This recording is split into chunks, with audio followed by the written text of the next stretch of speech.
Bismillahirrahmanirrahim. Assalamualaikum warahmatullahi wabarakatuh. Alhamdulillah wassalatu wassalamu ala Rasulillah wa la haula wa la quwwata illa billah amma ba'd. Subhanaka la ilma lana illa ma 'allamtana innaka antal alimul hakim. Ma'asyiral muslimin, jamaah salat maghrib dan isya Masjid Nurul Hidayah sekaligus jamaah pengajian ba'da maghrib, yang mana waktu antara maghrib dan isya, jika kita berada di dalam masjid, maka insyaallah akan memperoleh ampunan dari Allah Subhanahu wa ta'ala. Karena siapa yang tetap berada di dalam masjid antara dua sholat, maka Allah angkat derajatnya dan Allah ampuni dosa-dosanya. Demikian Nabi menjelaskan dalam hadis sahih. Pada malam hari ini kita kembali akan membahas Kitabus Shalah, untuk memperkuat kembali sholat kita ini sudah sesuai dengan tuntunan Rasulullah atau masih ada beberapa hal yang perlu diperbaiki. Kenapa amalan ini penting untuk kita kaji terus menerus? Karena amalan pertama yang dihisab nanti adalah sholat, khususnya sholat 5 waktu. Di samping itu Allah syariatkan sholat ini untuk kita minta tolong. Jadi sarana memohon pertolongan Allah itu adalah ibadah sholat. Wasta'inu bis-sabri was-shalah. Ini ayat yang banyak diabaikan, sehingga seseorang mencari pertolongan kepada selain Allah atau mencari pertolongan kepada Allah tapi tidak melaksanakan apa yang menjadi sarananya. Yang lebih parah yang pertama, minta tolong pada dukun, minta tolong pada orang pintar. Padahal dia kalau sholat pasti membaca iyyaka na'budu wa iyyaka nasta'in, tetapi dia tidak sadar sehingga tidak yakin dengan apa yang dia baca. Karena itu ini salah satu kenapa kita terus mempelajari tentang ibadah sholat. Rujukan kita adalah himpunan putusan tarjih,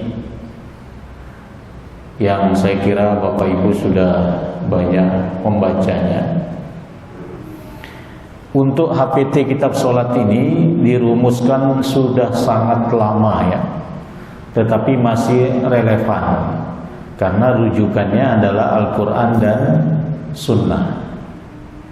Jadi diputuskan pada kongres, waktu itu belum menjadi muktamar, masih bernama kongres Muhammadiyah ke-18 di Solo, tanggal 30 Januari sampai dengan 5 Februari 1929. Sudah ada yang lahir? Sepertinya belum ya. Ayah saya itu lahir 1940. Sekarang sudah meninggal. Jadi jauh sebelum kita lahir, mungkin juga sebelum ayah ibu kita lahir, sudah dirumuskan putusan tarjih tentang sholat, dan sampai sekarang masih relevan untuk dijadikan dasar, untuk dijadikan pedoman.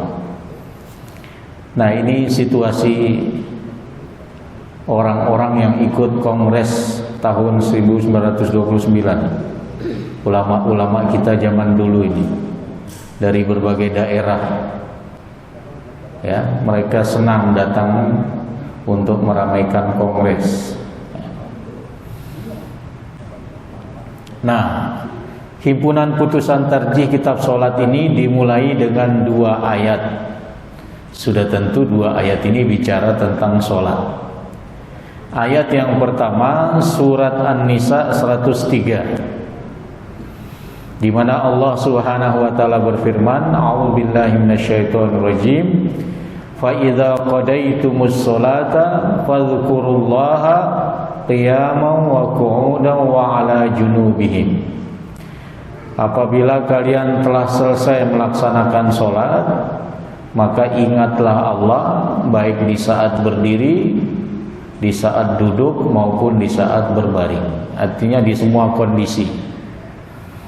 Ternyata zikrullah itu setiap waktu. Tidaklah Nabi berada dalam suatu kesempatan kecuali beliau ingat Allah. Fa idza ma'nantum fa aqimus shalah.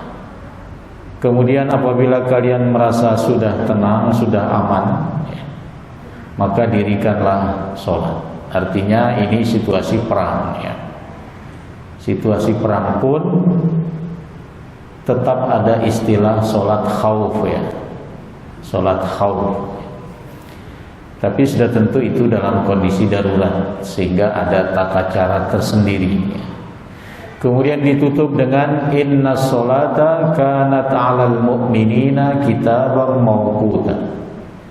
Ini yang biasanya dikutip di masjid-masjid, ya, untuk menjelaskan waktu sholat itu, zuhur, asar, maghrib, isya, subuh. Biasanya dikutip potongan ayat bagian akhir ini. Sesungguhnya sholat itu adalah kewajiban atas orang beriman yang sudah ditentukan waktunya. Jadi nggak boleh keluar dari waktu yang sudah ditentukan. Sholat subuh misalnya tidak boleh sholat kalau sudah terbit matahari. Jadi sudah ada waktunya. Jadi ayat pertama dalam HPT ini seakan-akan menjelaskan jaga waktu sholat. Jangan sampai sholat di luar waktu yang telah ditetapkan.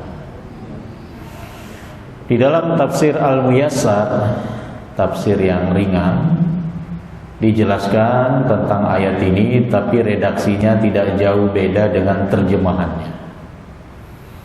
Kita baca bagian belakangnya. Tidak boleh menunda-nunda sholat hingga melewati batas waktunya kecuali ada uzur. Ketentuan ini berlaku di waktu mukim, yaitu saat tidak bepergian. Sedangkan di waktu safar boleh melaksanakan sholat secara jamak, berarti sudah di luar waktunya, dan qashar, mengurangi rakaat yang sholatnya 4 menjadi 2. Nah, ini ayat yang pertama. Kemudian berikutnya ayat yang kedua. Ayat yang kedua ini sifatnya agak umum, tidak langsung menyinggung sholat, tapi sangat penting dalam akidah seorang muslim, yaitu surat Ali Imran ayat 31. Qul in kuntum tuhibbunallah fattabi'uni yuhibbukumullah wa yaghfir lakum dzunubakum wallahu ghafurur rahim.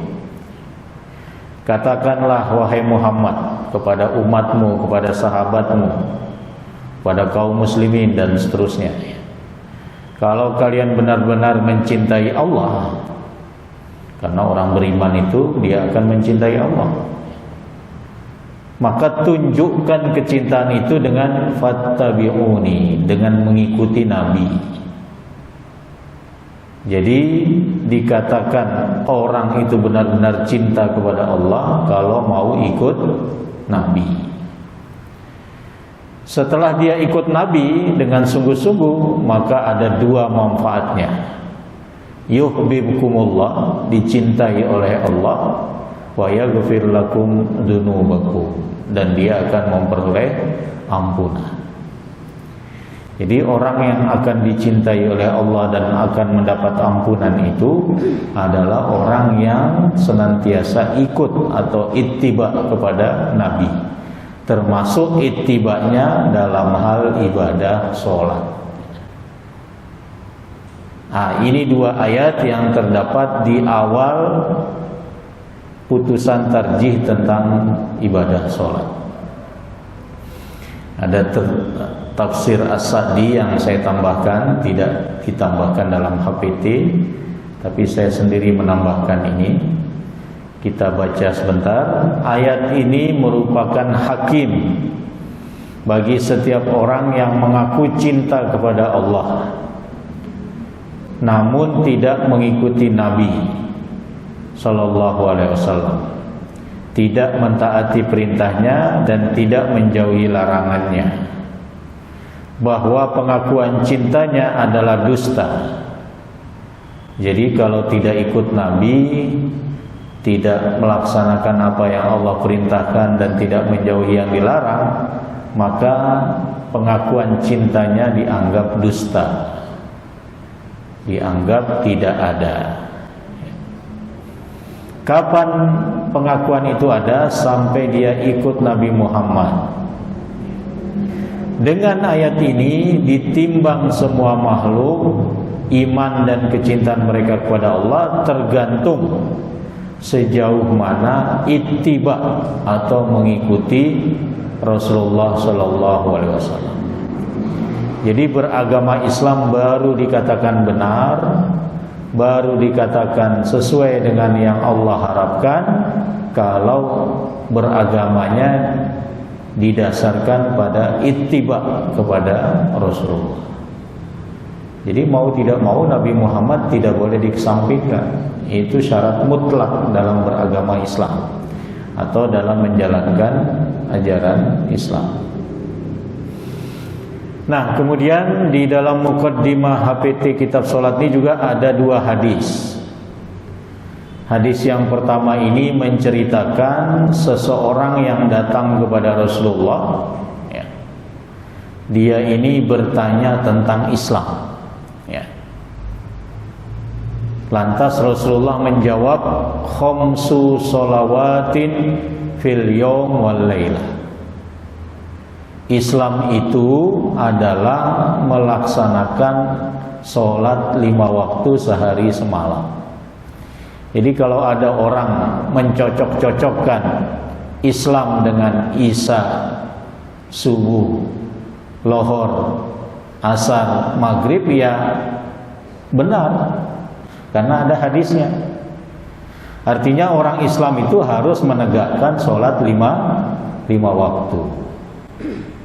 Walaupun lohornya itu kan nggak tepat ya, tapi kan bahasa Jawa kan bukan zuhur ya, lohor atau zuhur bahasa Jawa. Lohor kan, jadi tepat itu. I-nya Isya, S-nya subuh, L-nya lohor, A-nya asar, M-nya maghrib. Jadi Islam ya 5 sholat itu berdasarkan hadis ini.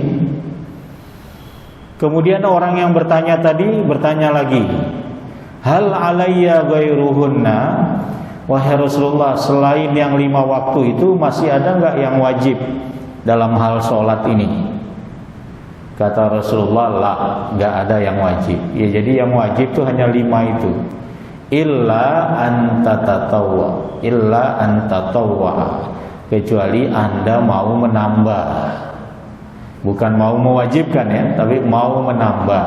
Ada sholat yang kalau mau tambah, ada rawatib, ada tahajud, ada duha, tahiyatul masjid dan lain sebagainya. Tapi yang wajib adalah yang khamsu sholawatin fil lail wan nahar itu, atau fil yaum wal lail. Nah, ini hadis yang pertama dalam muqaddimah HPT. Hadis yang kedua sesuai dengan ayat kedua tadi, yaitu hadis yang sangat kita hafal, shollu kama ra'aitumuni usolli. Jangan diambil ujungnya saja ya, muni usolli ya. Jadi bahasa Arab yang dijawakan muni usolli harus dibaca ya bahasa Arab ya, sholatlah kalian sebagaimana kalian melihatku sholat. Nabi maksudkan melihat Nabi sholat itu pada zaman sahabat. Pada zaman sahabat kan, sahabat untuk tahu cara sholat melihat Nabi.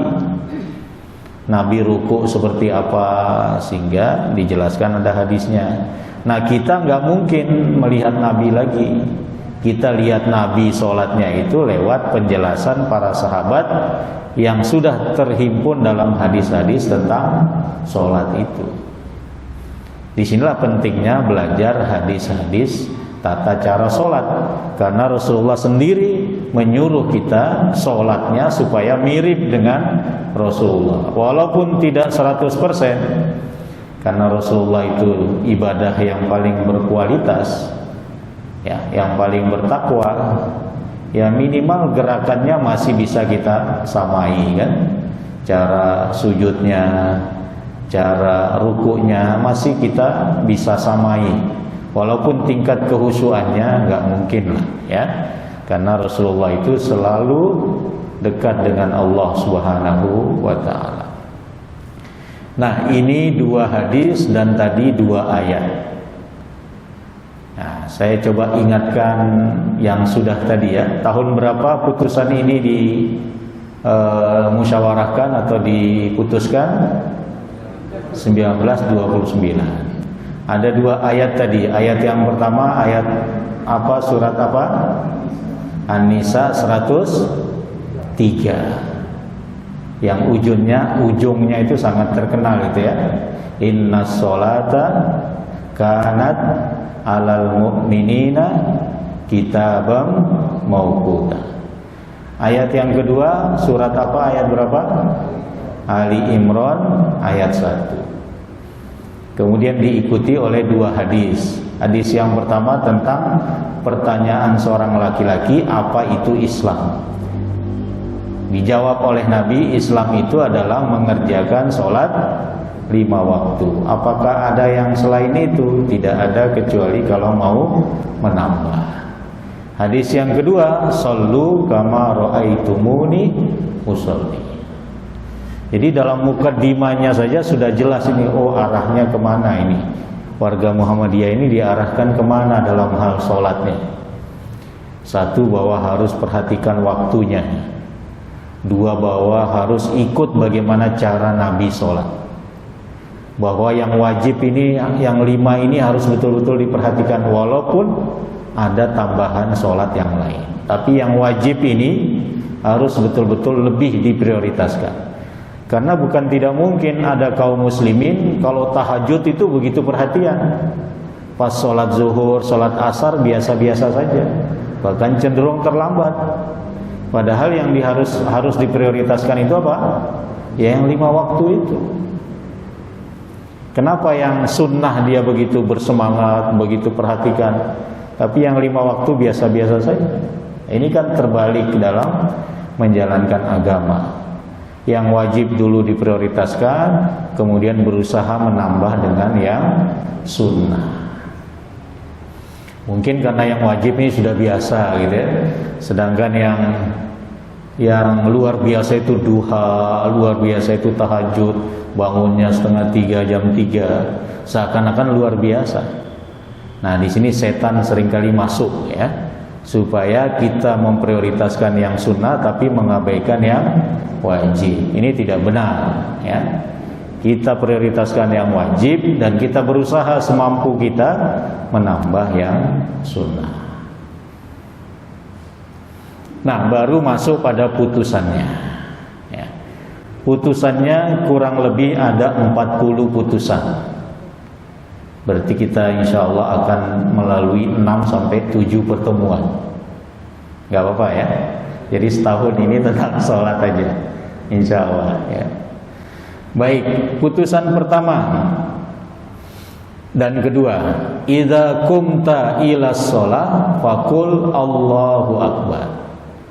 Kalau Anda berdiri untuk sholat, ucapkanlah Allahu Akbar. Tarjih tidak mengatakan ucapkanlah usolli dan seterusnya. Tapi yang pertama terdengar dari seorang yang sholat itu adalah Allahu Akbar. Kenapa? Karena menurut tarjih niat itu di dalam hati, perbuatan hati. sehingga tidak dimasukkan ucapkanlah usolli fardhol isya'i dan seterusnya. Yang pertama kali adalah Allahu Akbar. Nah, yang tidak kalah pentingnya mukhlishon niyataka lillah, dengan mengikhlaskan niatmu karena Allah. Memang ikhlas ini sangat luar biasa. Ya. Dengan orang berusaha untuk menata niatnya, maka itulah syarat utama diterima ibadahnya. Kalau dia tidak mampu menata niatnya, dia datang ke masjid supaya disangka orang alim, ya, supaya disangka orang yang selalu beragama dengan baik, maka niatnya sudah salah. Ya. Niatnya harus untuk mencari ridho Allah. Nah, kita lihat dalilnya. Dalil putusan pertama. Tadi dikatakan kalau Anda akan melaksanakan sholat, ucapkanlah apa?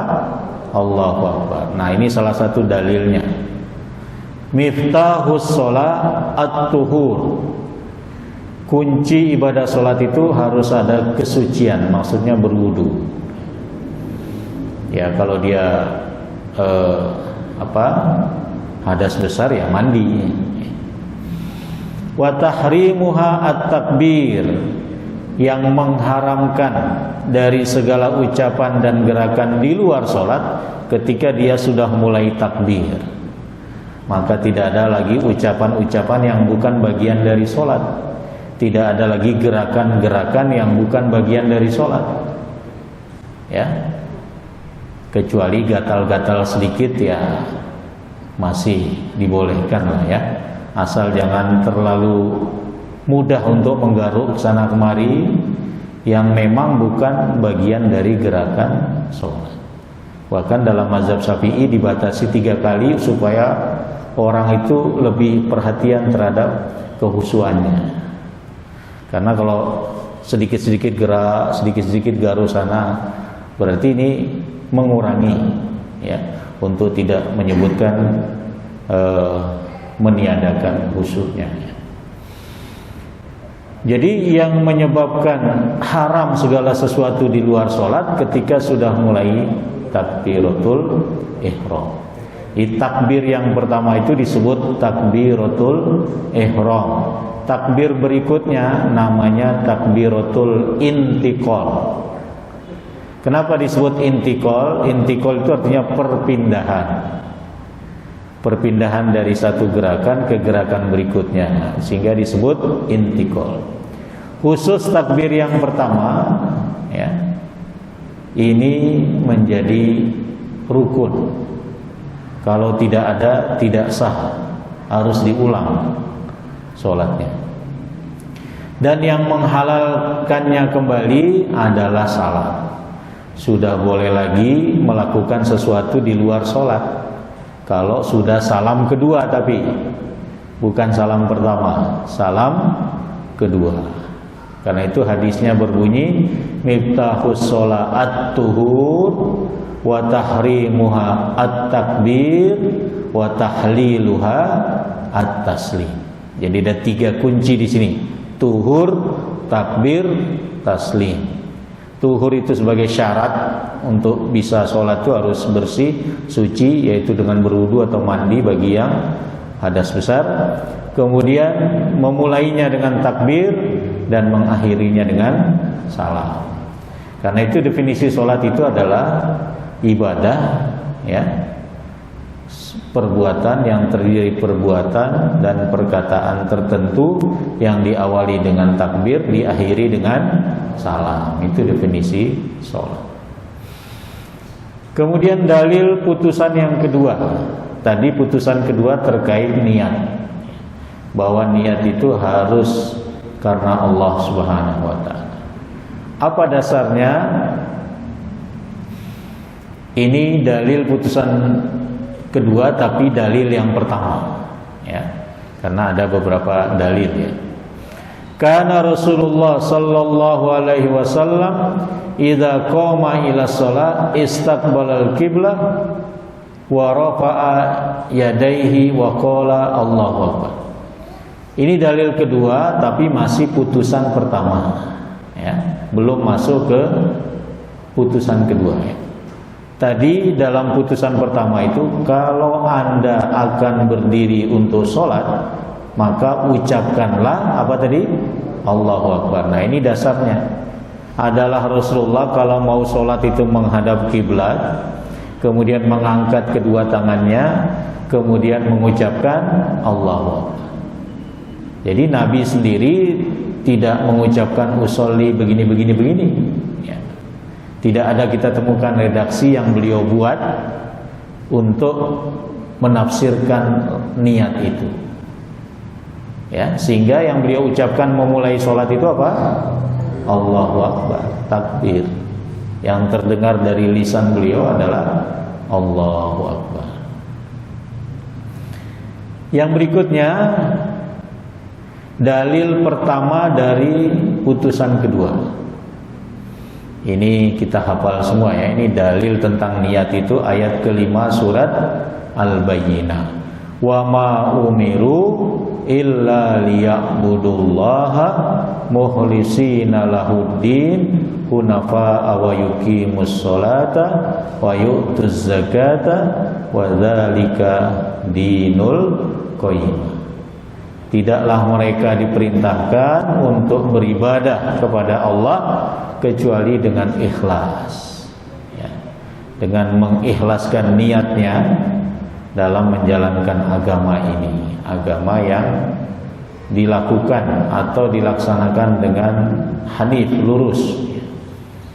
Hanif atau hunafa, hanif itu bentuk tunggalnya, hunafa itu bentuk jamak.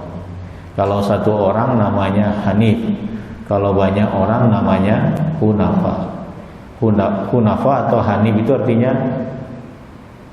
al-mail ilal haq ya, yang condong pada kebenaran ya, makanya lurus ya.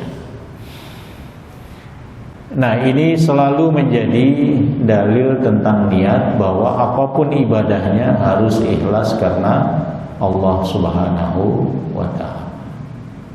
Memang ini harus betul-betul kita perhatikan ya, karena syarat diterimanya amal itu ikhlas. Walaupun kita sudah sesuai sholat kita dengan tuntunan Nabi, tapi kalau ada maksud lain selain kita murnikan karena Allah, misalnya karena kita ingin, misalnya ada anak muda yang akan menikah kemudian ingin menarik perhatian mertuanya, kemudian dia sholatnya bagus karena itu, ya berarti dia sudah mencampur adukan niat supaya dilihat bagus oleh mertuanya sama niatnya ikhlas tadi. Tapi kalau sudah disebut ikhlas berarti sudah murni, tidak boleh ada karena mertua dan lain sebagainya. Memang kita harus hati-hati dalam menata niat.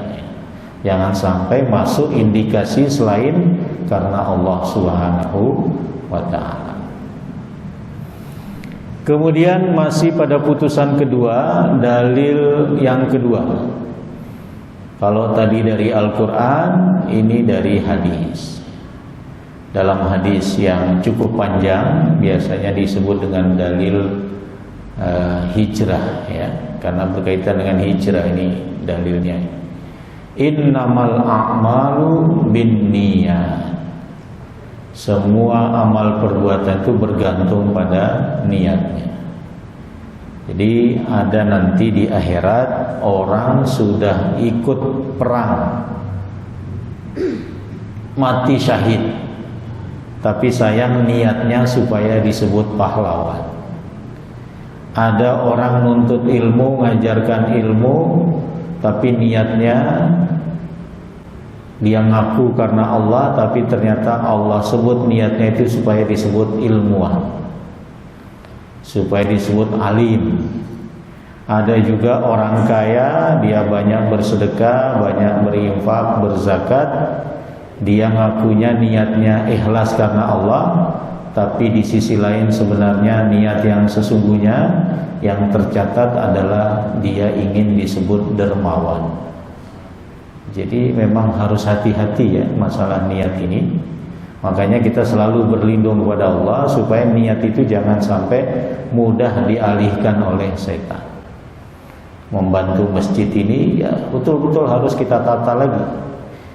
Jangan sampai supaya dapat tadi, dalam hadis tadi orang mengeluarkan hartanya untuk disebut dermawan dan lain sebagainya. Innamal a'malu binniyat. Nah, ada keterangannya di dalam HPT 3 yang warna biru gitu ya. Warna biru yang tebal, di sini dijelaskan seperti ini. Para ulama telah sepakat bahwa tidak sah ibadah tanpa niat. Meskipun ada perbedaan pendapat tentang apakah niat itu rukun atau syarat sahnya sholat. Niat itu sendiri adalah suatu kehendak kuat untuk melakukan sesuatu karena Allah. Sehingga dalam niat itu terdapat faktor kemauan, kesadaran, dan tekad untuk melakukan sesuatu guna mencari ridho Allah. Jadi ada kemauan, ada kesadaran, ada tekad. Hikmah adanya niat agar ibadah termasuk sholat dilakukan bukan semata sebagai kebiasaan rutin yang dilakukan secara otomatis atau mekanistik belaka tanpa melibatkan kehendak dan kesadaran yang mendalam, melainkan dikerjakan secara sadar dan dikehendaki. Jadi ada keinginan dari pelakunya. Orang yang mengerjakan sholat dengan niat, tapi niatnya adalah karena sesuatu selain Allah, maka sama dengan tidak berniat. Misalnya seorang sholat untuk dipuji orang lain, atau untuk pencitraan diri, guna mendapat simpati masyarakat agar dipilih dalam suatu pemilihan.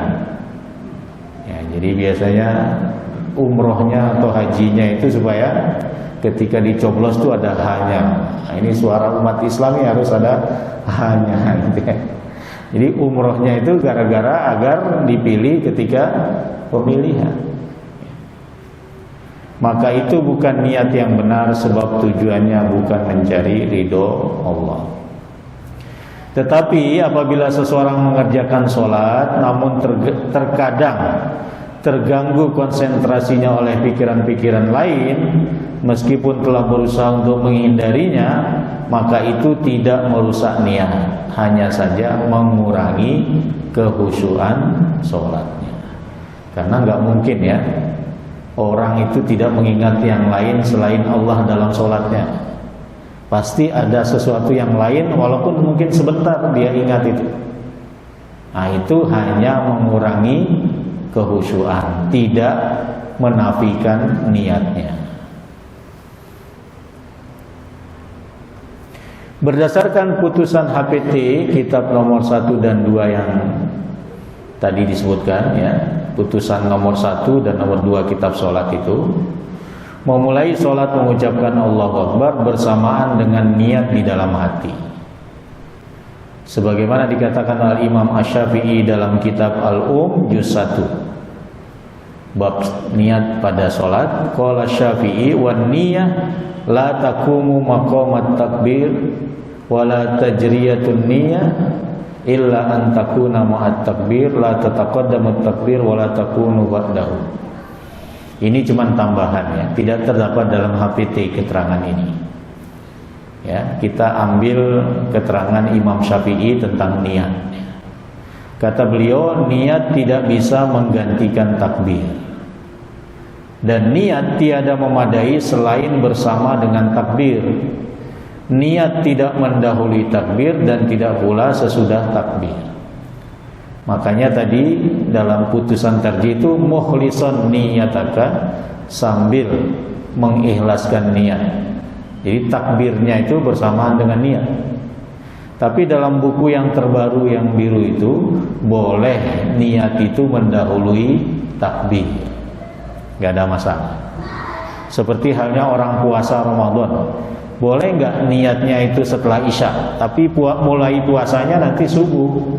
Boleh nggak niatnya sebelum tidur? Boleh. Artinya tidak harus bersamaan dengan mulainya suatu perbuatan. Jadi orang-orang dulu banyak mengambil penjelasan Imam Syafi'i bahwa niat khususnya dalam sholat itu bersamaan ketika memulai takbir. Tapi dalam buku yang terbaru itu disebutkan mendahului boleh. Hal senada juga dikatakan oleh Syekh Zainuddin bin Abdul Aziz, juga pengikut Imam Syafi'i. Beliau mengatakan makrunan bihi ay bit takbir. Niat itu dekat dengan takbir. Li'anna takbir awalu arkanis shalah fatajibu muqaranatuha bihi. Karena takbir itu adalah rukun pertama dalam sholat, maka harus didekatkan dengan niat. Kalau tadi Imam Syafi'i itu bersamaan, kalau ini dekat, pokoknya dekat saja. Berarti bisa mendahului dulu baru kemudian takbir. Kemudian An-Nawawi dalam kitab Rawdatut Thalibin mengatakan yajibu an yabtadi'un niyya bil qalbi ma'a ibtidat takbir bil lisan. Diwajibkan melalui niat dengan hati bersamaan dengan takbir dengan lisan. Jadi ketiga ulama Syafi'iyah tadi berpendapat takbir itu dekat dengan niat. Namun demikian para ulama fikih berbeda pendapat mengenai waktu dilakukan niat. Fuqaha Hanafiyah, Malikiyah dan Hanabila menyatakan bahwa niat dapat dilakukan mendahului takbiratul ihram. Jadi sebelum takbiratul ihram. Sementara itu Syafi'iyah menyatakan niat wajib bersamaan dengan takbiratul ihram. Makanya dalam pendapat ulama Syafi'i tadi kita temukan demikian.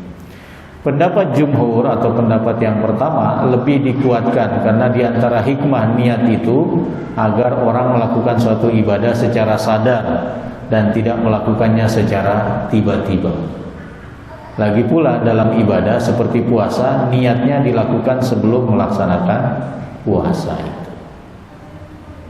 Jadi ini penjelasan dalam HPT jilid 3 yang warna biru yang tebal, halaman 533 dan 534. Dari sini tampak terjadi pergeseran pemahaman dalam putusan tarjih yang tahun 1929 itu mengikuti mazhab Syafi'i bersamaan niat itu dengan takbir, menjadi mengikuti pendapat jumhur di HPT 3. Jadi niat dulu baru takbir.